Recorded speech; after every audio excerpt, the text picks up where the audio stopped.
Hey everybody, it is Trey here with another edition of Reactions to the Classics. We got a really fun one for you as always.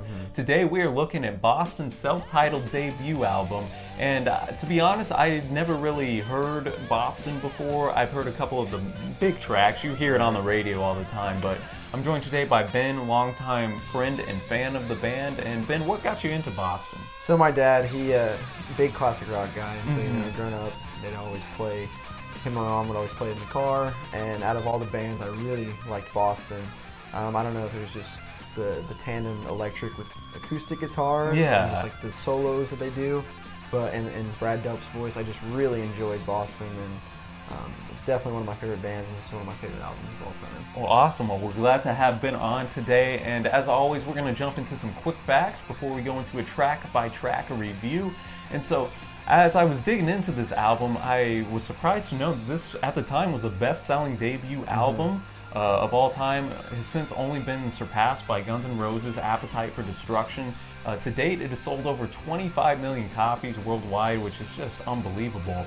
And it was released August 25th of '76. It had 3 singles that reached the top 40, and surprisingly enough, all of this was recorded in Tom Scholz's basement, and you want to tell us a little more about that? Tom Scholz was definitely a perfectionist. He played pretty much every instrument except for the drums. He had his friend Jim Masdia come play, and I think they met at MIT maybe. Yeah, that's right. With the guitarist Barry Gordeau.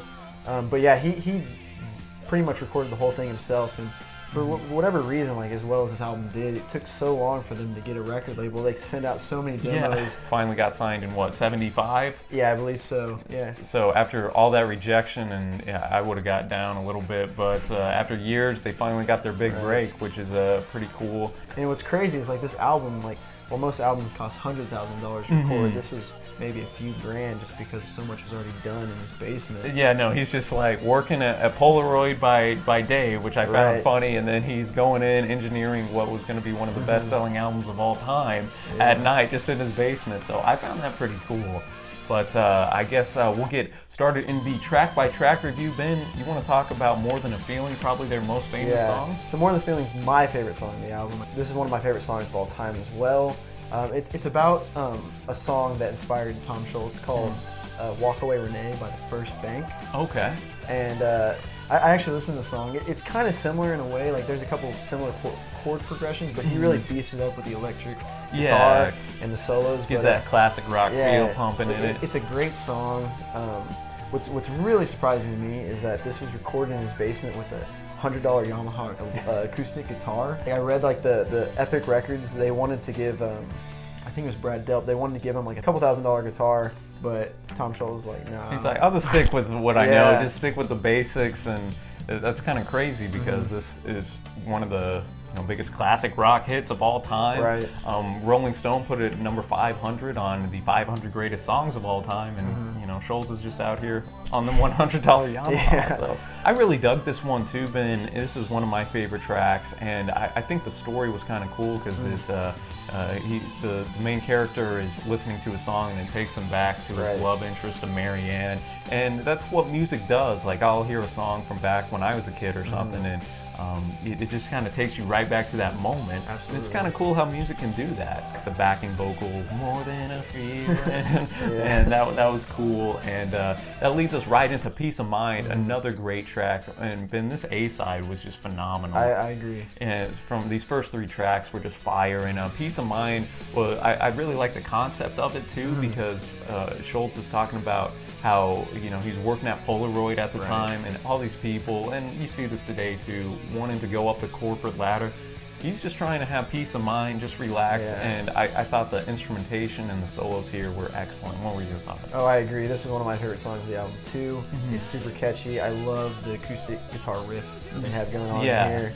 The lyrics are really cool too, because we're about to start working. Yeah, exactly. Yeah, there's college kids out here. No, yeah, so it kind of can connect with it a little more than back in the day, Yeah, I mean, it's important to do well at your job, but it's not everything. Yeah, work isn't everything. Exactly. Then that leads us into Foreplay / Long Time, and tell us about this, man. Oh yeah, so this song, as a kid, I used to always fast forward the foreplay part. I was like, let's get to the good stuff, the catchy Long Time.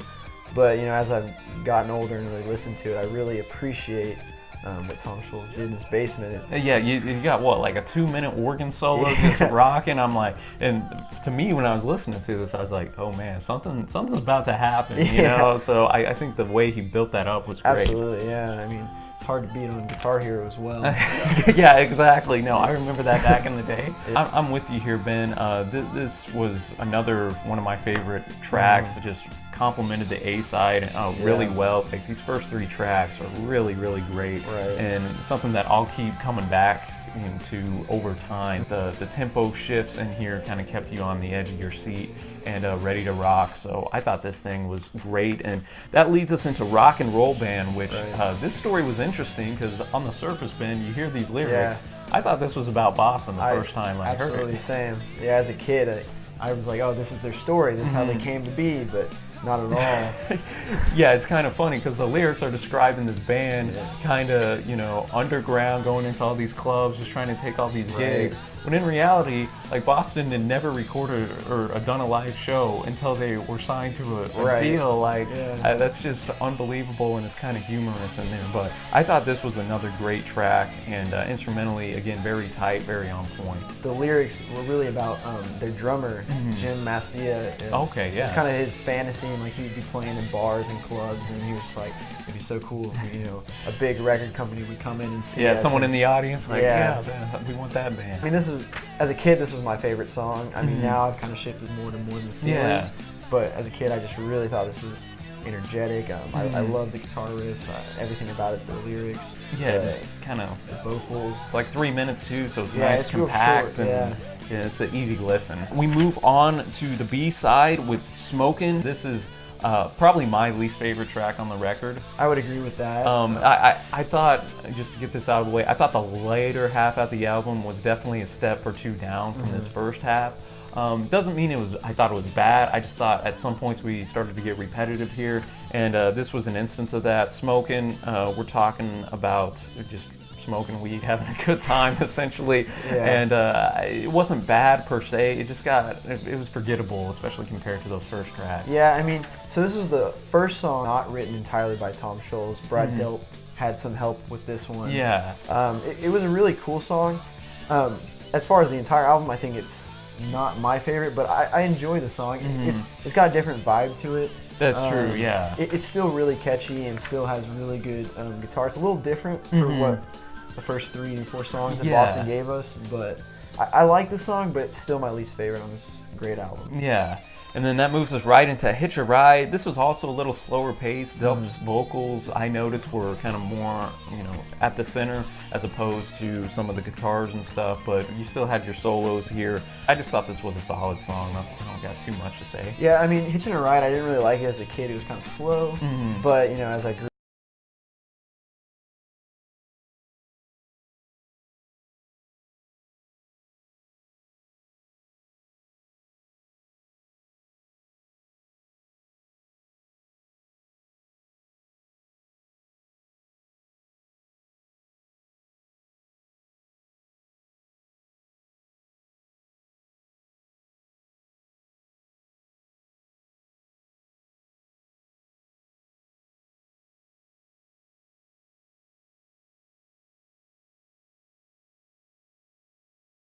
Next, we got "Something About You." This kind of got a little repetitive for me as well. Like, again, I thought the guitars were solid. It just started to get a little bit kind of samey compared to the previous 2 tracks. Nothing terrible about it or anything. Another solid song, just nothing that jumped out to me like that first half of the record. What about you? Yeah, so as a kid, I was always annoyed with the slow start because it just... No, that's true, yeah. It's got that high-pitched kind of singing vocals, but then it really goes into it. And I really like that.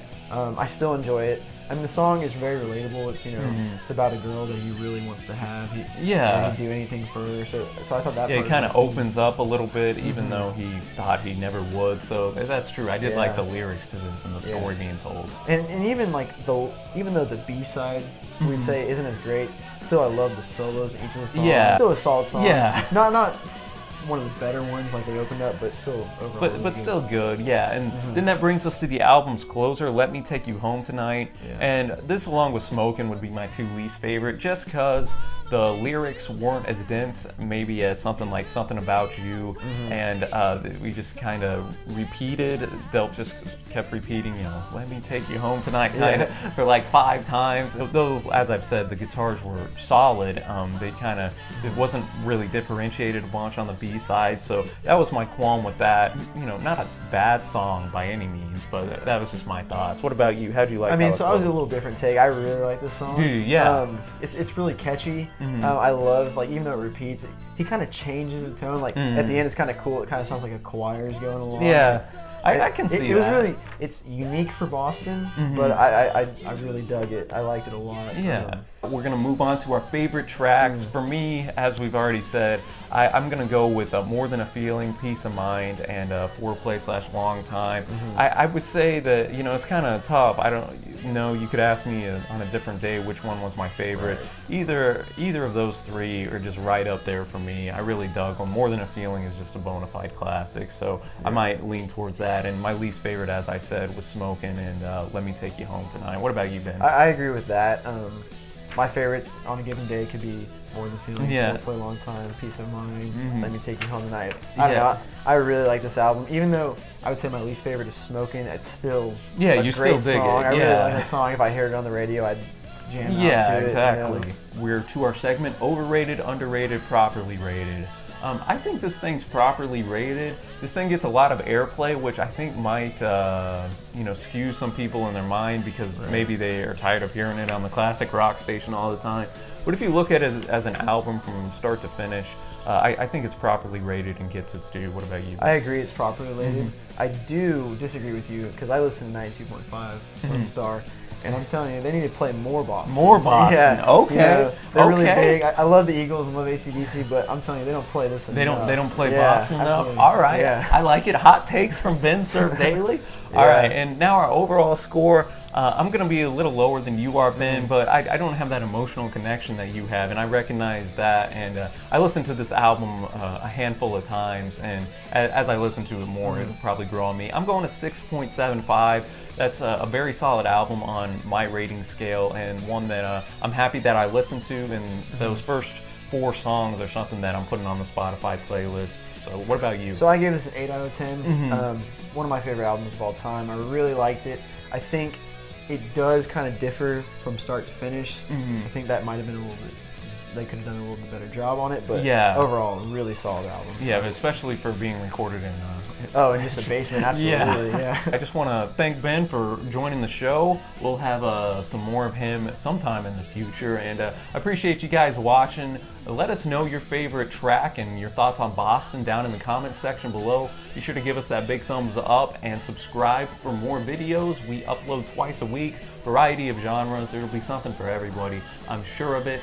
And until next time, happy listening, my friends, and we will see you.